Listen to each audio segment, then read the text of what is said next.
ये काफी अस्त व्यस्त करने वाली बात है कि हमें गीता की इस भयानक और बदला लेने वाली घटना पर दया आनी चाहिए या नहीं। पूरा गांव इस भयानक और घातक भूत के प्रकोप से भयभीत था जिसे रोका नहीं जा सकता था। उसका लक्ष्य स्पष्ट था कि वो अपने ससुराल वालों को नष्ट कर देगी, लेकिन बीच में न कई निर्दोष पे कुचले गए। गलत तो हुआ था, पर सही क्या था इसका फैसला आप खुद ही कीजिए। हेलो दोस्तों, मेरा नाम अमन है। मैं आप सभी के मनपसंद यूट्यूब चैनल कहानी रंगमंच में आपका स्वागत करती हूँ। उम्मीद करती हूँ कि आप सभी अच्छे और स्वस्थ होंगे।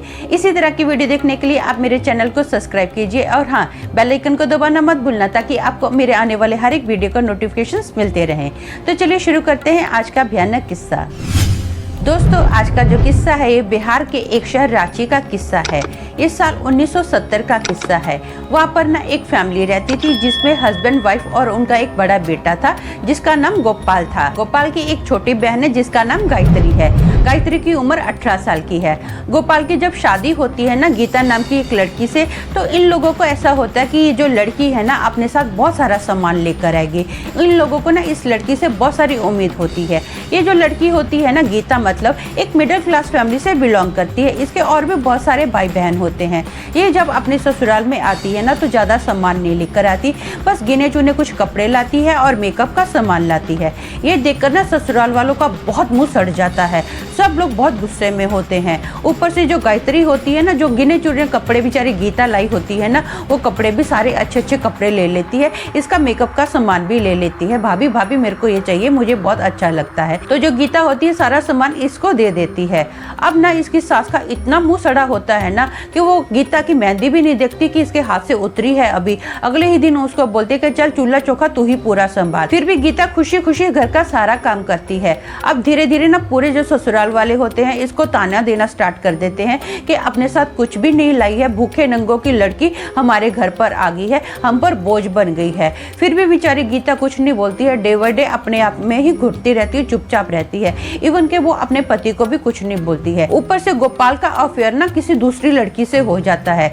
जब इस बात की गीता को खबर पड़ती है, वो उसको बोलती है ना, तो गोपाल अपनी वाइफ को मारना स्टार्ट कर देता है। घर में बहुत ज्यादा लड़ाई झगड़े होते हैं। गीता के जो ससुराल वाले होते हैं ना, वो भी गीता का साथ नहीं देते हैं, बल्कि वो तो यही चाहते हैं कि हाँ, गीता को हमारा बेटा छोड़ दे और एक अच्छे घर की लड़की हमारे घर पर आ जाए।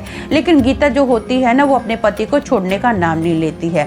डेली डेली वो ताने सहती रहती है। उसकी सास उसको मारती है, पति उसको मारता है। फिर भी गीता जो है ना इसी घर में रहती है। उसको पता होता है कि मैं एक मिडिल क्लास से आई हूँ और मेरी भाई बहनों की भी शादी होने वाली है। अगर मेरी शादी टूट गई ना तो इस बात का बुरा असर मेरे भाई बहनों की शादी पर भी होगा। तो वो ना बेचारी चुपचाप जुल्म सहती ही रहती है। अब ना बीच में क्या होता है, 3 महीने के बाद ना गीता प्रेग्नेंट होती है। वो खुश हो जाती है कि उसका जो पति का अफेयर बाहर चल रहा है वो अफेयर बंद हो जाएगा। मेरी सास भी मेरे से प्यार से बात करेगी, ननद प्यार से बात करेगी। इस बात की वो खबर ना प्यार से सबको बताती है। लेकिन ये बात सुनकर ना पूरे परिवार का मुंह सड़ जाता है। पूरे परिवार वाले उल्टा गीता को ही बोलते हैं, अरे तू हम पर बोझ थी, अब तेरा बच्चा भी हम पर आकर बोझ बन जाएगा। बच्चे का खर्चा कौन उठाएगा? कितने सारे खर्चे होते हैं, तेरे मायके वाले तो कुछ देते नहीं है। अब ना हर एक बहाने से डेली डेली गीता को मारा जाने लगा। ताने और भी ज्यादा बढ़ गए थे। बेचारी गीता का हाल बेहाल हो गया था। कुछ भी वो खाती थी ना तो बोलते थे, हाँ हाँ पेटू भर ले पेट, पूरे घर का खाना तू ही अकेली खा जा। बेचारी दिन में सिर्फ एक ही रोटी खाती थी। सोचो प्रेग्नेंट लेडी का क्या हाल होता होगा उस वक्त। अब एक दिन ना घर में दाल चावल बनता है। गीता अपने ससुर को दाल चावल खिलाती है। उसका ससुर दाल खाकर बहुत खुश हो जाता है, बोलता है क्या दाल बनाई है। ये बात सुनकर ना गायत्री को बड़ा गुस्सा आता है। वो चुपचाप किचन में जाती है और पूरा नमक का डब्बा ना दाल में उड़ेल देती है। जब गीता की सास खाना खाती है ना, उसको खाने में नमक ही नमक आता है। उसको इतना गुस्सा आता है कि वो थाली दूर पटक देती है, खाने से भरी हुई थाली। गीता बेचारी बहुत डर जाती है। वो पूछती है, मम्मी जी क्या हुआ, मम्मी जी क्या हुआ। इतने में उसकी सास बोलती है, छी कितना गंदा खाना बनाया। झाड़ू हाथ में लेती है और गीता को मारना स्टार्ट कर देती है। प्रेग्नेंट गीता के ऊपर ना धनाधन झाड़ुओं की बारिश हो रही है। वो कंटिन्यू पूछ रही, मम्मी जी क्या हुआ, मुझे बताओ तो सही। उसकी सास बोलती है, हाँ हाँ देखो देखो, पूरे परिवार को बोलती है, मेरे सामने जुबान लड़ाती है ये लड़की, इसकी हिम्मत तो देखो, अपनी सास के सामने कैसे बात कर रही है। वो बोलती, मम्मी जी मेरा कसूर तो बताओ। लेकिन उसकी सास बोलती है, इतना गंदा खाना इसने जानबूझकर बनाया ताकि इसको बोला जाए कि तू खाना मत बना। वो बोलती, नहीं मम्मी जी ऐसी बात नहीं है, मेरे से गलती होगी, माफ कर दो। उसकी सास उसको बहुत ज़्यादा मारती है। उसका जो पति है ना उसको दारू पीकर भी बहुत ज़्यादा मारता है। एक बार गीता का मिसकैरेज हो जाता है। अब जो गीता है ना डेली डिप्रेशन में रहने लगी है, घुटने लगी है, कुछ खाती पीती भी नहीं है, बस पूरा दिन अपने बच्चे के दुख में ही पड़ी रहती है। अब एक दिन उसके मन में क्या आता है, वो पंखे में ना अपने आप को टांगती है और अपनी ज़िंदगी हमेशा के लिए ख़त्म कर देती है।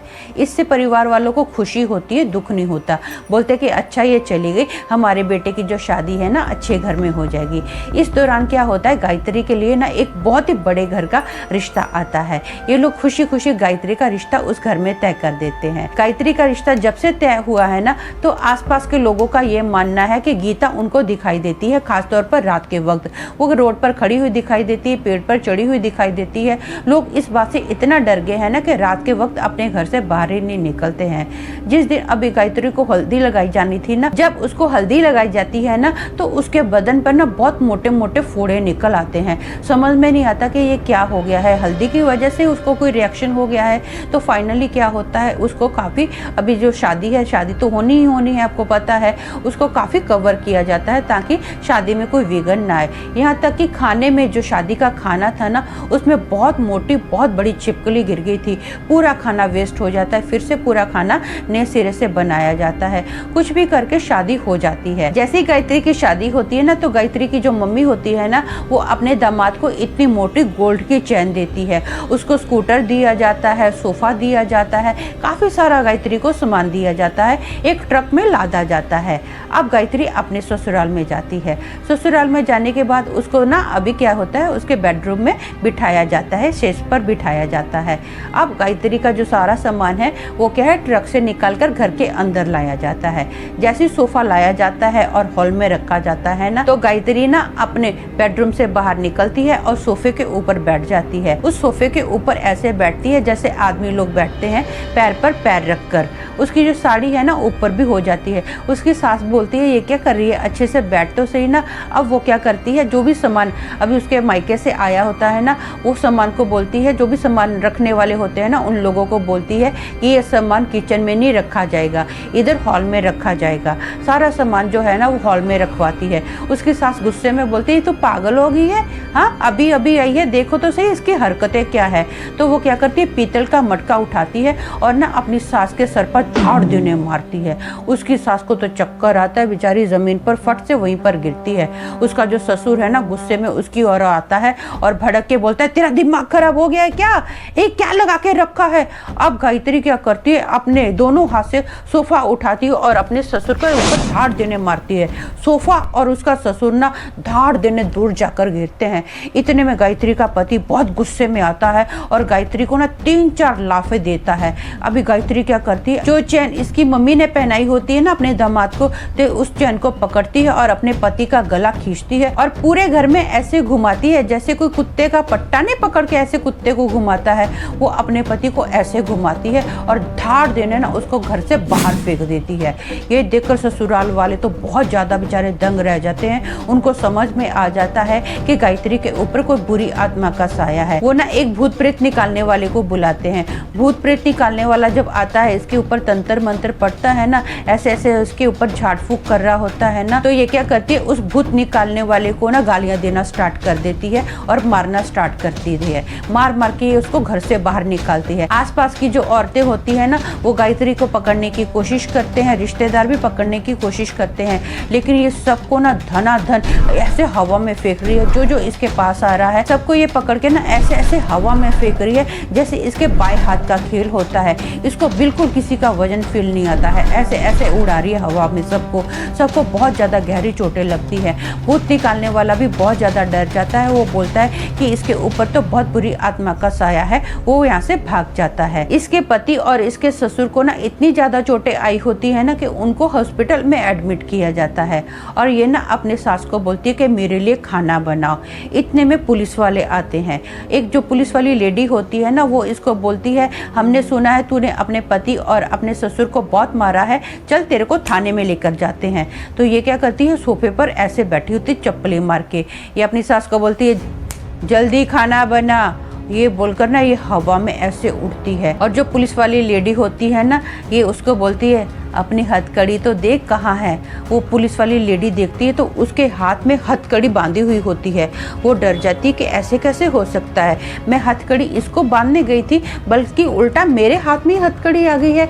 ये देखकर ना पुलिस वाली बहुत घबरा जाती है। वो पुलिस वाली बोलती है कि ये हमारा केस नहीं है, इसके ऊपर ना कोई भूत प्रेत का साया है, ऐसा करो आप किसी भूत निकालने वाले को बुलाओ। पुलिस वाले लोग जो होते हैं ना वहाँ से फटाफट भाग जाते हैं। अब ये जोर जोर से हंसना स्टार्ट कर देती है। इतने में इसकी जो सास होती है ना, इसके घर वालों को संदेशा पहुंचाती है कि आपकी बेटी के ऊपर बहुत बुरी आत्मा का साया है, हमको आपकी बेटी नहीं चाहिए, अभी का अभी आप अपनी बेटी यहाँ से लेकर जाओ। इसके मम्मी डैडी आते हैं, इसकी सास के आगे काफी हाथ पैर जोड़ते हैं। वो बोलते हैं कि नहीं नहीं, हम आपकी बेटी को नहीं रख सकते हैं, हमारी जान को खतरा है, हमारी क्या गलती है, प्लीज आप अपनी बेटी को लेकर जाओ और जो भी सामान आपने दिया था ना वो भी सारा सामान लेकर जाओ। तो ये ना अपनी सास को बोलती है हा हा हा हा, सोफे पर ऐसा हाथ मारती है, हा हा हा हा, ऐसे हंसती है और बोलती है 300 का सोफा है, 300 का सोफा। तो इसकी सास बोलती है हाँ भाई, अपना सोफा अपने साथ लेकर जा।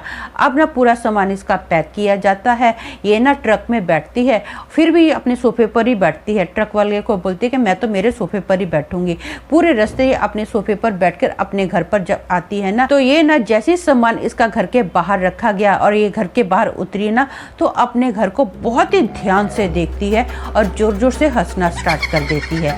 इसके मम्मी डैडी ने ना पहले से ही ओझा को बुला कर रखा था इसके ऊपर जो भी बुरी आत्मा का साया है, ताकि वो बुरी आत्मा इसके शरीर में से निकल जाए। उस ओझा के ना कुछ चेले होते हैं, वो इसको बांधते हैं रस्सी से, फटाफट इसको चारों ओर रस्सी से बांधते हैं और बांधकर इसको घर में लाया जाता है।